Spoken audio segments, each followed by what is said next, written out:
Halo Bray, selamat datang di segmen Gaptek News. Seperti biasa, setiap minggunya kita akan meng-highlight 3 buah atau beberapa berita seputar teknologi yang menurut gue menarik, tapi nggak tahu kalau menurut lo.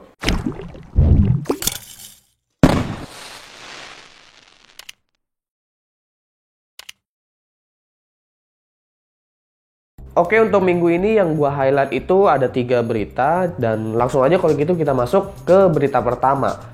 Berita pertama itu ada dari Samsung.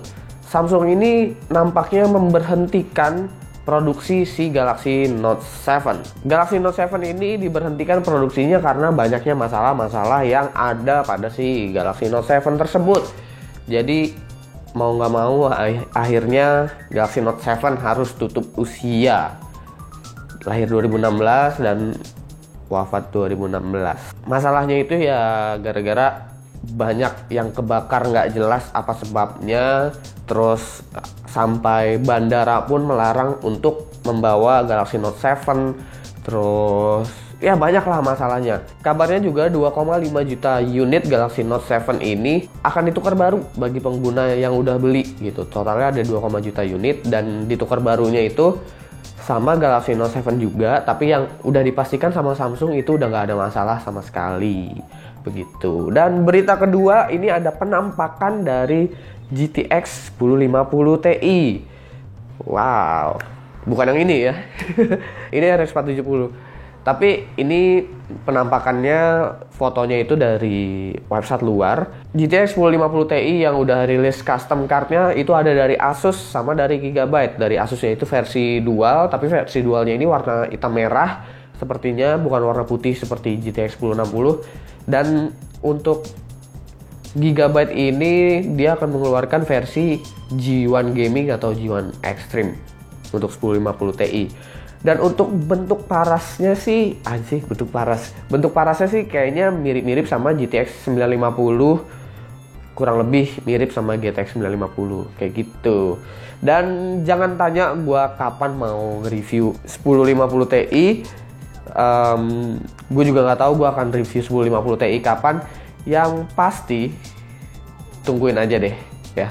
Asus tolonglah, Asus lah, kirimin lah. Soal performance dari 1050 Ti juga belum ada kabar berikutnya. Kabar selanjutnya maksudnya seperti apa performance-nya itu belum ada yang tahu. Sebenarnya sih kayaknya kemarin ada acara dari Nvidia tapi gue nggak dateng, jadi gue belum tahu info lebih. Oke, kita lanjut ke berita ketiga.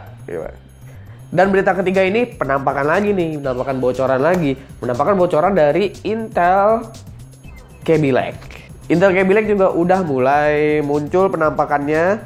Yang muncul penampakannya di gua nih, yang gua kasih itu Core i5-nya dari Kaby Lake seri 7600. Dan gue juga dapat info kalau misalkan Kaby Lake ini untuk seri Pentium-nya itu udah nggak dual core lagi, dual core, tapi udah menggunakan hyper-threading. Jadi udah mirip-mirip sama Core i3 lah, punya 2 core 4 thread kayak gitu, dan berada di 3,8 GHz kalau nggak salah. Terus TDP 51 watt. Dan yang gua salut, Kaby Lake ini di Core i3-nya malah TDP-nya lebih kecil daripada Pentium. Kayak gitu. Dan urutannya ini ada mulai dari Pentium, i3, i5 sampai i7 seri K itu udah pasti ada. Dan gua juga nih ngasih list line up-nya biar kalian baca sendiri ada berapa aja. Maksudnya ada apa aja seri-seri untuk Kaby Lake.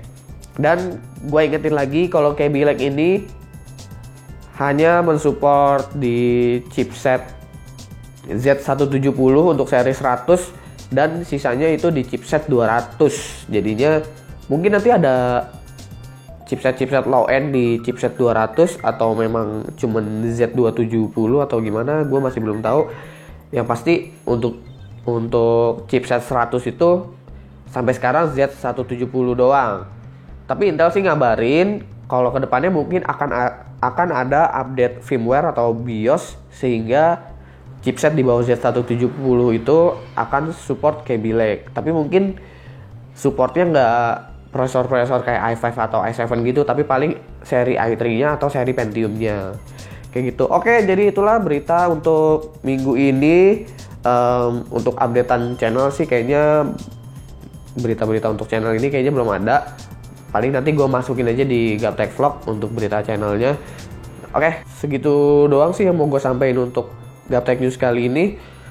Semoga itu bermanfaat seperti biasa. Jangan lupa like, share, dan subscribe jika ini berita menurut lo bermanfaat.